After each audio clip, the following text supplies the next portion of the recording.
All right. Remote therapeutic monitoring is all about communication, right? That is the whole purpose of what we're doing. We're trying to communicate to the patient, with the patient, how important it is for them to participate in their plan of care, right?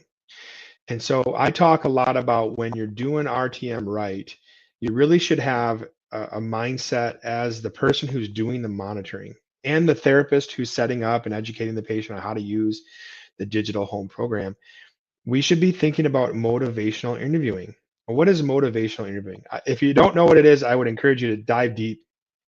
It will help you with your clinical conversations. It will help you with, you know, all areas of your life, right? So there's a book on it, there's multiple books on it, but motivational interviewing is a skill set that involves listening and asking the right questions in order to get the patient to not be extrinsically motivated by you, like imposed discipline, but to be internally motivated, developing internal motivation.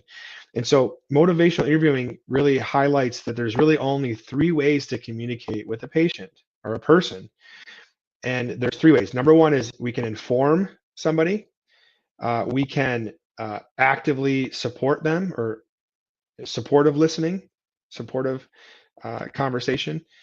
And then the third way is guiding. So informing, supportively listening, and guiding, right?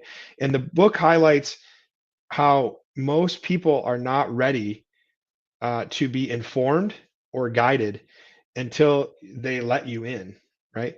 And so the book talks about, it really highlights how healthcare providers in general, actually says this in the book, Motivational Interviewing for Healthcare Professionals.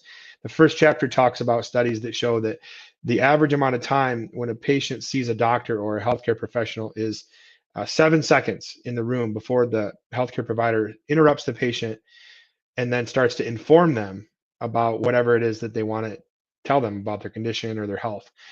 And so they're informing. We're really good at informing, right? But most people are not ready to be informed, right? They look at it as like unsolicited advice. They didn't ask you to inform them. And so it talks about how really most people are in the phase of what's called supportive listening.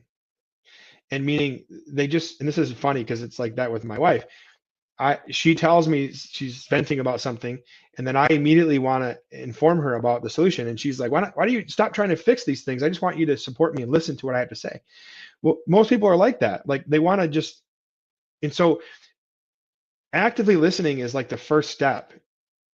And you have to like ask them the right questions, right? You have to, one of the things is like just acknowledging and restating what they said to you, repeating it back to them, and then trying to label how they're feeling, right? An example might be if I'm calling a patient about RTM and we're going to talk about their home program and I know they're not being compliant, I might start out by saying like, well, tell me how it's going. How is your home program going? Are you enjoying it? Is it helping you? Are you feeling better?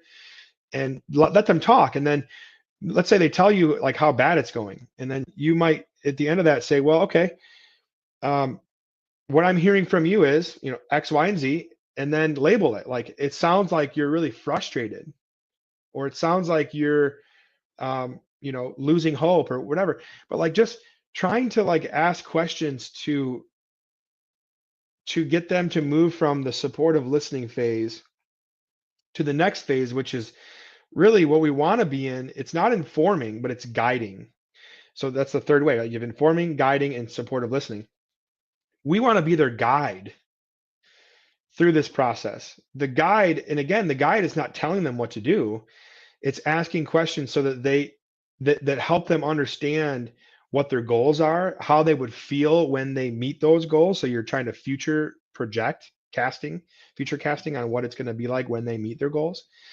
And hoping that they, without being informed, because when people get informed, it feels like you put a wall up. It's like being sold to, or, like it's not a good feeling. So with our remote providers, we are trying to teach them about motivational interviewing.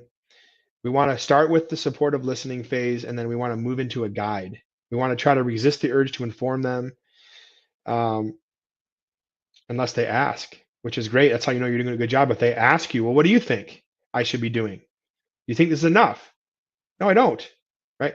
So again, food for thought today on how to do remote monitoring right. Again, this is the monitoring timed codes, right? We are monitoring the data, the transmission of data, the lack of compliance, the chatting back and forth, the phone call, the talking with the therapist, reviewing all the chart notes. All these things are the timed codes that we should be doing, and most people aren't.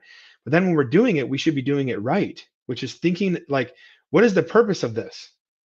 And so that's how we train our staff. That's our company, Movement RX. Anyways, hope you enjoyed my soapbox today.